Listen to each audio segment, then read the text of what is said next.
Have you ever had a boot that on paper you love? It's everything that you've asked for. So you order them, you get them in the mail, you run out to the field, you try them on, everything does great. But as you start to use them, you're left with a sense of feeling of underwhelmment and disappointment. And that's exactly what happened to me. And this is my review of the Adidas F50 Plus. Let's talk about the fit. True to size, guys. I went with my usual size 8 US in the boot. Adidas does seem to run about a quarter of a size long, which I personally like because it gives my toes a little bit of room to breathe. I know not everybody's a fan of that, but if you go half a size down, I think the boots are going to be too narrow for you. It's just going to be uncomfortable overall.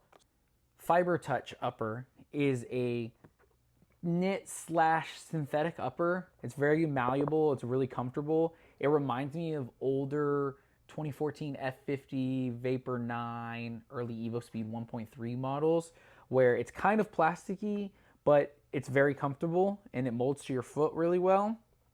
It also has the Sprint Web 3D texturing all over the upper. And to be honest, it's something I can't really feel. But I always say that with something like this, I'd rather have it and not need it than need it and not have it. Sprint Frame 360 Plus has a double forefoot plate along with Adidas Lightstrike Pro foam. So with what this sole plate is, for starters, it's comfortable, it's snappy, it does the job of a speed boot. The studs are also long enough to where you get good traction on FG, but they're not so long that they feel dangerous on AG. So I would feel comfortable wearing them either way. And then we're just going to address the elephant in the room, the Lightstrike Pro pods that are on each side.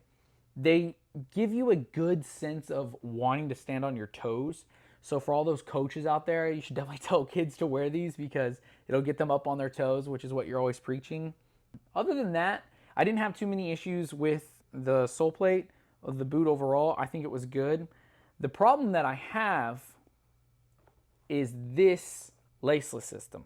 Now, I'm a big fan of laceless boots. I've enjoyed the Freak Plus, the Speed Portal Plus, the Edge Plus, some of the other Predator models, and I've never had an issue with lockdown. This upper stretches out so much that the moment you make a hard cut or plant your foot in a way that your leg moves, you lose all sense of lockdown.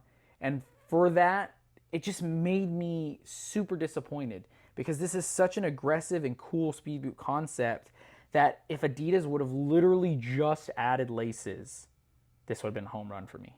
Like everything else about this boot I like. The lockdown and the heel. Again, like I said, the sole plate's comfortable, the upper's comfortable. It just needs laces. But my final verdict is I'm going to give these bad boys probably about a 6 out of 10.